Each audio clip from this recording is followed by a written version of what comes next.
विपक्ष के नेताओं की जो अलायंस है INDIA, उन्होंने एक पब्लिकली एक सूची जारी की है, एक पब्लिक रिलीज किया है जिसमें 14 ऐसे पत्रकारों के नाम है जिनके शोज में उन्होंने कहा है कि उन शोज में वो शामिल नहीं होंगे और हिस्सा नहीं लेंगे।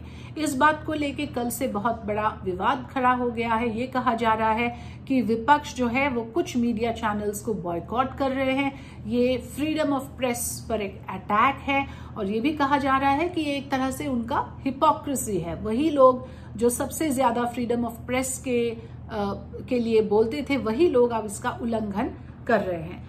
इस विवाद को लेके मेरे दिमाग में 3 सवाल है। सबसे पहला सवाल ये कि जो कहा जा रहा है कि ये अटैक ऑन प्रेस फ्रीडम है, मैं जानना चाहूंगी कि कोई अगर ये आपसे कहे कि हम आपके शो में नहीं आना चाहते, means you are refraining from participation. अगर आप सिर्फ पार्टिसिपेशन से मना करें कोई एक डिबेट में, तो वो अटैक कैसे हुआ? वो फ्रीडम ऑफ प्रेस पे अटैक किस तरह से होता है, ये मुझे समझ में नहीं आया।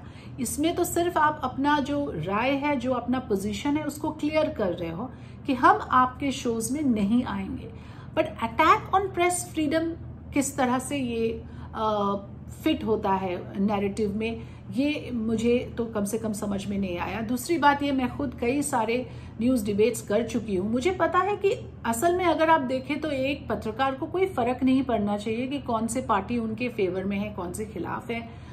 उनको काम से मतलब होना चाहिए। पार्टीज के गुड बुक्स में रहना या ना रहना, वो उनके मतलब की बात असल में होना ही नहीं चाहिए। लेकिन न्यूज डिबेट्स के फॉर्मेट कुछ इस तरह से है कि जब एक तरफ के एक पार्टी के लोग अपना तर्क रखते हैं तो उसको काउंटर करने के लिए दूसरे पक्ष के नेता का होना जरूरी है, so that it looks like a debate. नहीं तो क्या होता है कि वो फिर कोई डिबेट नहीं होगा, वो सिर्फ एक तरफा डिस्कशन बन के रह जाएगा और उसमें कोई मजा नहीं आता है।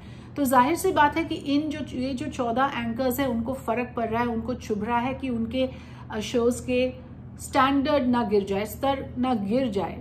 अगर इतने नेताज उनके शोज में नहीं आएंगे तो दूसरी तरफ का तर्क रखने के लिए कोई नहीं होगा। लेकिन असल में ऐसा होता नहीं है।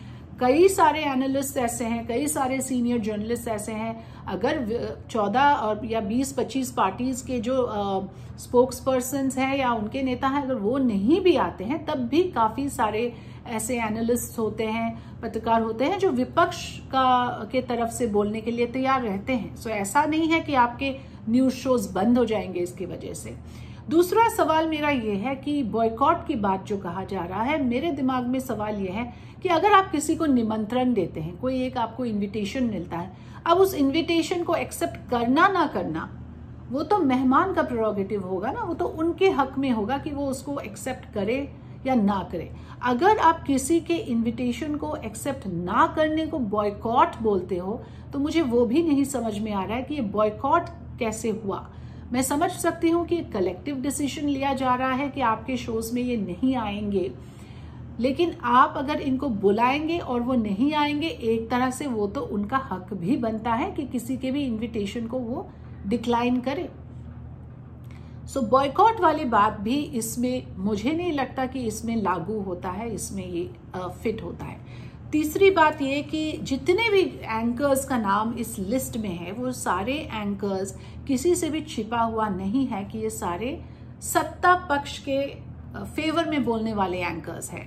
हालांकि ये रीजन दिया भी गया है विपक्षी नेताओं की तरफ से कि हम इनके शोज में नहीं जाएंगे क्योंकि ये नफरत फैलाते हैं, ये सरकार की तरफ से बोलते हैं, खुद ही सरकार के स्पोक्स पर्सन हैं।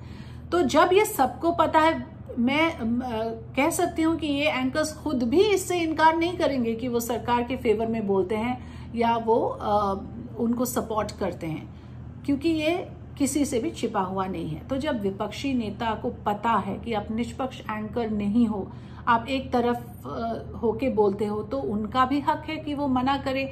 अगर आप निष्पक्ष नहीं हो तो हम क्यों जाए आपकी डिबेट में।